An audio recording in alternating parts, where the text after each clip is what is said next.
Yes, salam sejahtera tuan-tuan dan puan. Selamat datang ke saluran Wako. Ya, Wako Channel. Sekiranya anda belum subscribe ke Wako Channel, sila subscribe sekarang dan sila buka loceng di sebelah dia supaya anda akan menerima notifikasi daripada YouTube apabila saya postkan video baru saya pada masa akan datang.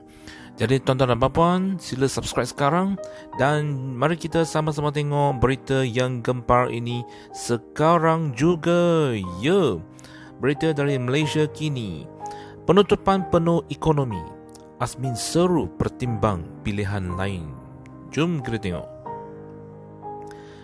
Menteri Perdagangan Antarabangsa dan Industri Azmin Ali hari ini mengambil maklum gesaan untuk penutupan penuh aktiviti ekonomi tetapi menyeru agar pilihan lain dipertimbangkan. Dia berkata, setelah Perintah Kawalan Pergerakan Pertama PKP 1.0 pada bulan Mac tahun lalu, negara memerlukan satu suku tahun lagi sebelum kembali berkembang. Ia akan memerlukan jangka waktu yang lebih panjang sebelum ekonomi benar-benar dapat menunjukkan pertumbuhan positif selepas PKP tamat. Oleh itu, tanggapan bahawa ekonomi dapat pulih seketika setelah penutupan ditamatkan tidak berasas, katanya dalam satu kenyataan. Azmin berkata, hakikatnya ekonomi tidak mempunyai switch on dan off. Dalam hal ini, seruan baru-baru ini untuk melaksanakan semula penutupan penuh bagi menangani lonjakan jumlah jangkitan yang besar pada gelombang ketiga ini harus dilihat bersama dengan cadangan lain mengenai strategi dan pilihan lain, tambahnya. Menteri Kanan itu berkata, antara pilihan lain termasuk memperketat prosedur operasi standard iaitu SOP, termasuk garis panduan jelas mengenai jumlah yang dibenarkan di premis perniagaan. Selain itu, kita dapat meningkatkan pengujian yang disasarkan serta menyusun biaya alat uji RT-PCR antigen untuk membuat pengujian COVID-19 lebih terjangkau dan pada skala yang lebih besar, terutama untuk industri. Juga telah disarankan agar SOP untuk acara sosial dapat diperketat sementara larangan penuh untuk perjalanan rentas negeri harus dikenakan buat sementara waktu, tambahnya.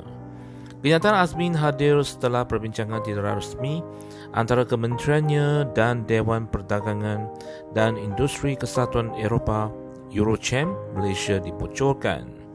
Eurochem Malaysia yang menyampaikan isi perbincangan kepada anggotanya dalam surat berkeliling yang kemudian dibocorkan mendedahkan bahawa Kementerian Kesihatan telah membuat pendirian yang jelas mengenai penutupan ekonomi sepenuhnya. Perkembangan itu hadir ketika kes COVID-19 yang dicatat setiap hari masih dalam jumlah lebih 3,000 walaupun PKP 2.0 dilaksanakan sejak 13 Januari. Azmin berkata, gesaan itu adalah agar perniagaan dibuka dengan syarat mematuhi sepenuhnya SOP yang lebih ketat.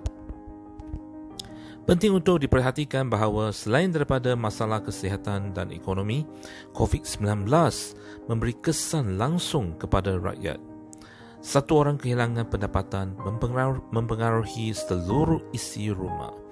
Dari segi praktikal, kehilangan pendapatan bagi seorang pencari nafkah boleh memberi kesan buruk kepada kehidupan sekurang-kurangnya 4 orang dalam sebuah keluarga, katanya. Azmin berkata kementeriannya juga mengakui sokongan dan kerjasama erat pihak berkepentingan industri dan masyarakat untuk memastikan pemulihan dan kemapanan ekonomi. Ya, tuan-tuan dan puan, sekian sajalah video kali ini dan kita akan mengikuti perkembangan semasa di negara kita pada video yang akan datang. Untuk ini, jangan lupa subscribe ke Wako Channel. Ya, subscribe sekarang. Terima kasih. Kita jumpa lagi.